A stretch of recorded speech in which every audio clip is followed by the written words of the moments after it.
अस्सलाम वालेकुम students, I hope you all are well.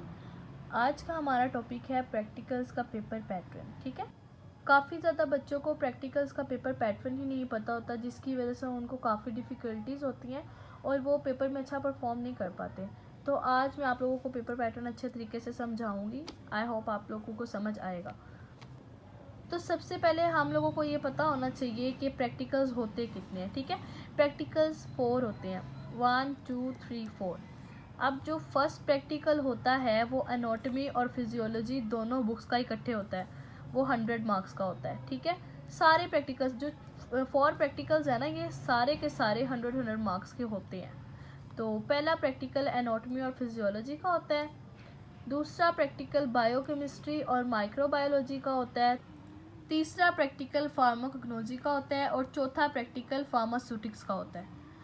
In 4 practicals के मार्क्स 100 हैं, सबके 100 मार्क्स हैं। ठीक है, अब हम लोगों को ये पता चल गया कि 4 प्रैक्टिकल्स होते कौन कौन से हैं। अब आप लोगों को ये भी पता होना चाहिए कि जो एक प्रैक्टिकल होता है 100 मार्क्स का, उसका पेपर पैटर्न क्या है, यानी उसमें कितने मार्क्स का कौन सा क्वेश्चन आता है, किस तरह से पेपर आता है।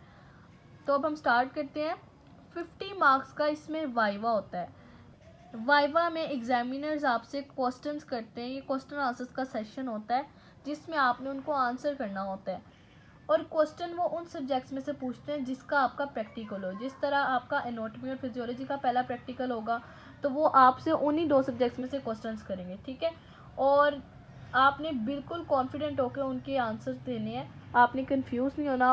और जब आपने वाइवा में जाना है ना, तो आपने लैब कोट लाजमी वेयर करना है। इससे एग्जामिनर पे बहुत अच्छा इंप्रेशन पड़ता है और वैसे भी लैब कोट ज़रूरी है। ठीक है, लैब कोट के बगैर वाइवा नहीं होता, तो आपने लैब कोट लाजमी लेकर जाना है, उससे बहुत अच्छा एग्जामिनर पे इंप्रेशन पड़ेगा। उसके अलावा रिटन पेपर होता है आपका 35 मार्क्स का, उसमें 2 क्वेश्चंस आते हैं। ठीक है, रिटन पेपर में आपके 2 क्वेश्चंस आएंगे, वो आपने अटैम्प्ट करने होते हैं, राइट करने होते हैं। सही है, और फिर कॉपी आ जाती है। कॉपी है 5 मार्क्स की। कॉपी जो है ना, आपने कॉपी इस तरह से रेडी करनी है कि उसमें प्रॉपर आपने हाथों से डायग्राम बनाई हो, अपने हैंड से बनानी है। काफ़ी बच्चे ऐसे करते हैं कि बुक से पेज कट करके वहाँ पर प्रिंट कर देते हैं या पेस्ट कर देते हैं। इस तरह नहीं करना, आपके मार्क्स कट हो जाएंगे, 5 में से 5 नहीं देते फिर एग्जामिनर आपको। ठीक है, तो आपने जो है अपने हाथ से डायग्राम बनानी है नीट एंड क्लीन करके, साथ उसकी थ्योरी भी लिखनी है। आपको पता ही होगा कि किस तरह से प्रैक्टिकल कॉपीज़ बनती हैं, तो आप लोगों ने उस तरह से करनी है। दूसरी बात ये कि इस पर कवर लाजमी चढ़ाना है, आपने कॉपी को कवर लाजमी करना है और कॉपी के कवर के ऊपर आपने अपना एनटीएस का जो रोल नंबर है वो मेंशन करना है और साथ में अपना पूरा नेम मेंशन करना है जो एनटीएस की रोल नंबर स्लिप पे लिखा हुआ है, ताकि एग्जामिनर जब आपकी कॉपी पकड़े उनको फ़ौरन पता चल जाए कि आपका रोल नंबर क्या है और आपके मार्क्स कहाँ लगाने हैं। इस तरह उनसे मिस्टेक्स हो सकती हैं और आपके मार्क्स किसी और बच्चे को भी जा सकते हैं। उसके बाद आगे आ जाता है इंटरनल असेसमेंट। इंटरनल असेसमेंट में आ जाती है परफॉर्मेंस। तो वो परफॉर्मेंस करवाते हैं, उसकी 10 मार्क्स होते हैं। ठीक है, उस परफॉर्मेंस की 10 मार्क्स होते हैं। तो 50 मार्क्स का वाइवा, 35 मार्क्स का रिटर्न, 5 मार्क्स की कॉपी और 10 मार्क्स का इंटरनल असेसमेंट। ये 100 मार्क्स आपके पूरे हो गए हैं। यहाँ पर आपका पेपर पैटर्न फिनिश होता है। यही सारे जो चारों प्रैक्टिकल्स हैं ये इसी पेपर पैटर्न के अकॉर्डिंग आएंगे। इतने ही मार्क्स का सब में वाइवा होगा, इतने ही मार्क्स का रिटर्न पेपर होगा, इतने ही मार्क्स की कॉपी और इतने ही मार्क्स की इंटरनल असेसमेंट होगी।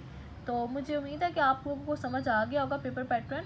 एंड बेस्ट ऑफ लक उन स्टूडेंट्स को जिनके पेपर्स हो रहे हैं या पेपर है कल और परसों। ठीक है, तो आप लोगों को एक और बात मैंने आपसे शेयर करनी थी कि जो एग्जामिनर्स होते हैं ना, वो आपसे क्वेश्चन जब करते हैं तो बच्चे बहुत कंफ्यूज होते हैं। काफ़ी बच्चे ये क्वेश्चन करते हैं कि कौन सी लैंग्वेज में उनको आंसर करना चाहिए, यानी इंग्लिश बोल के आंसर करें या उर्दू बोल के आंसर करें।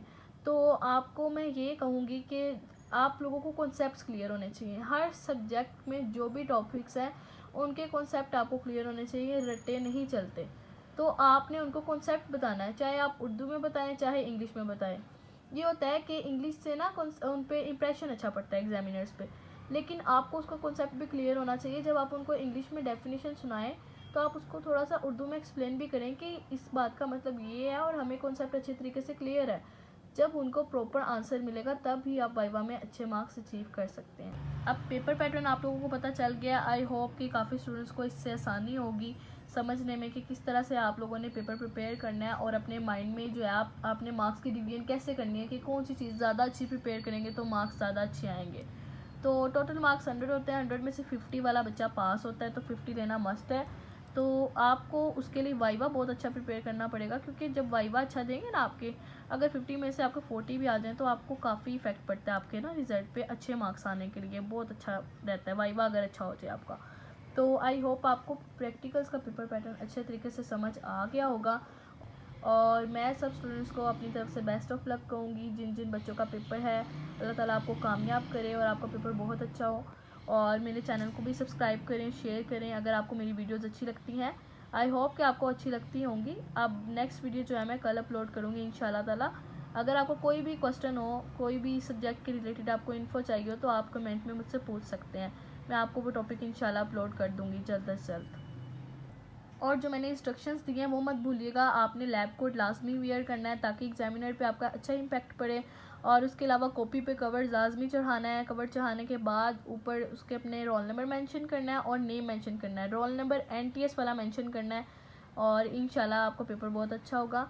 ठीक है, फिर मिलते हैं बच्चों नेक्स्ट वीडियो में। अल्लाह हाफिज़।